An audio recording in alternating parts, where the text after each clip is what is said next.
Hello everyone, it's Dan from PressForTruth, and I thought I'd make a little video today just to show you my collection of Illuminati archives, rare documents, rare books, and just information on the New World Order in general. So I've laid out a few things here that I'll show you. I'll start with this one. This is a Niles Weekly Register from November 28th, 1829. So we have the year 1829, very old document here. And let me just very carefully open it up and I'll show you an article in here. I'll just read it. Jerusalem.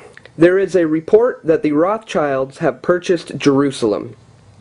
We see nothing improbable that in the pecuniary distress of the Sultan he should sell some part of his dominions to preserve the rest, or that the Rothschilds should purchase the ancient capital of their homeland. They are wealthy beyond desire. It is quite reasonable to suppose that they may seek something else to gratify their ambition, that shall produce most important effects. If secured in the possession, and which may be brought about by money, they might instantly, as it were, gather a large nation together, soon to become capable of defending itself and having a wonderful influence over the commerce and condition of the East, rendering Judea, again, the place of deposit of a large portion of the wealth of the ancient world. Now it goes on to say in the bottom here, the Sultan is in great difficulty. Baron Rothschild was proceeding to Constantinople, and a second rebuilding of the temple is not among the most strange things expected in these strange times. So again, this is something else. This is an article stating that the Rothschilds have purchased Jerusalem, and that they are planning the rebuilding of the temple. Now again, this is from 1829. A time when the press wasn't nearly as controlled as it is today, so they were able to get away with putting stuff like that out there. Another example of that, we have Harper's Weekly from September 22nd, 1894. If I can show you what I have here, this is something else here too. We have an article on the Bohemian Grove. The Bohemian Club of San Francisco. Very long article. And it goes on to say stuff like this. Over in a little hollow a few hundred yards from the grove was built a funeral pyre, on which turpentine had been sprinkled. The coffin was laid on this pyre. The high priest took his stand on the platform beside it. Around him, in a semicircle, the choristers and demons with their torches were grouped. The high priest went through a ceremonial in which the choir behind him intoned or sang the words he spoke. He called on the Bohemians to present their carton cares and heartaches to be put on the pyre and burned up. Then came some jokes pertinent to club members and matters.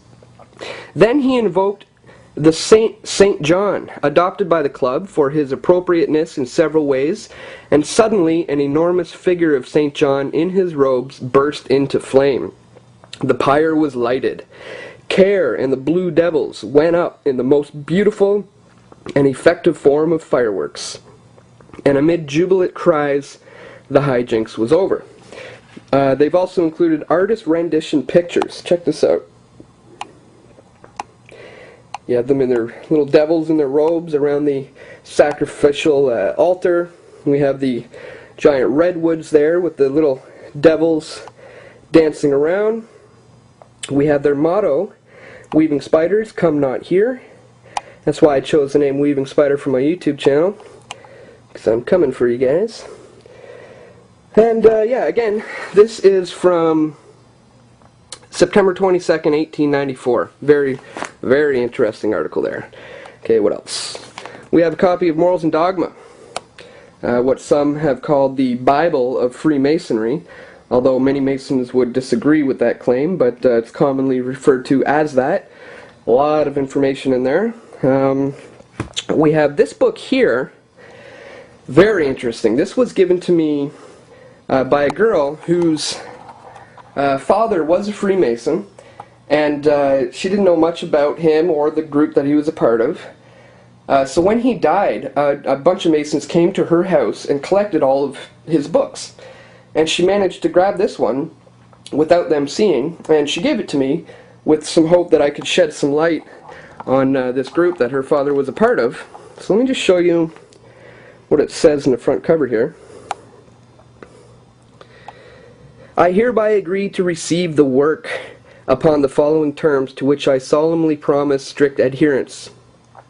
That it shall be used solely for my own information and instruction, that I will not lend or transfer it to any individual whomsoever, nor copy it, or any portion of it, nor improperly expose it, so that others may acquire knowledge of its existence and purport, nor leave it about in such a manner as to be seen by an unqualified individual.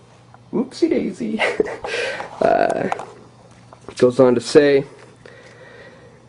that I will not admit the existence of the work or the possession thereof by me to any person who does not hold the rank of principal valesman or some higher rank in a properly constituted chapter. And goes on to say what to say and when, when they're doing their rituals. You can see in the back here it has little maps of where to walk around the altar when they're doing the rituals. So again, very, very interesting little book I have here.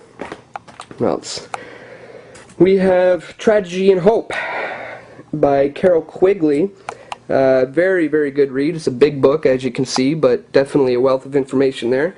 Another one by Professor Carol Quigley is The Evolution of Civilizations. Definitely some good information there about how societies operate. We have Codex Magica from Tex Mars. Secret Signs, Mysterious Symbols, and Hidden Codes of the Illuminati. It's definitely a good one. The latest one from Tex is Mysterious Monuments, Encyclopedia of Secret Illuminati Designs, Masonic Architecture, and Occult Places. That is also a very good one. We have Project Lucid. Dark Majesty, The Secret Brotherhood and the Magic of 1,000 Points of Light. This one's one of my favorite ones from Tex. Circle of Intrigue. The hidden inner circle of the global Illuminati conspiracy. Strongly recommend that one. Mystery Mark of the New Age. The Two Babylons, Papal Worship. This one, Fritz Springmeier, Bloodlines of the Illuminati. I would strongly recommend. A lot of names, a lot of information. It's definitely a good one to have in the collection. What else? Conspirators' Hierarchy.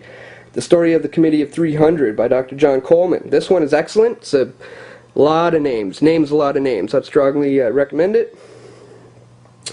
Behold the Pale Horse by Bill Cooper. It's classic. Gotta have it in the collection. What else? Propaganda by Edward Bernays. This one is excellent. I would strongly recommend it. It truly breaks down the propaganda machine and shows how the masses are manipulated and controlled. What else? The Elite Don't Dare Let Us Tell the People by Robert Ross. Excellent information in this one. The Elite Serial Killers of Lincoln, RFK, JFK, and MLK. It's another good one. Symbols of Freemasonry. Let's see. Most Evil Secret Societies. This one's not that great. This is Paul Martin's book that he signed for me when I confronted him. This is John Kretchen's book that he signed for me when I confronted him. What else? Satan's Government. That one's pretty good. And then just a couple other, like 1984, Brave New World, another Huxley, Da Vinci Deception. So, yeah, that's it. I got a big pile of movies there, about 50 or 60 documentaries, and it's my little workstation here, and a whole bunch of piles, copies of The Nation's Deathbed. And so anyways, that's it. My collection of rare and old documents, rare and old books, and just information on the New World Order in general. Hope you liked the video. I would love to see what some of you other people out there have in your collection. Post it. Post it as a video response to this, or just go ahead and post it, and hopefully I'll see it. I'd love to see what you got. Anyways, that's it. Peace.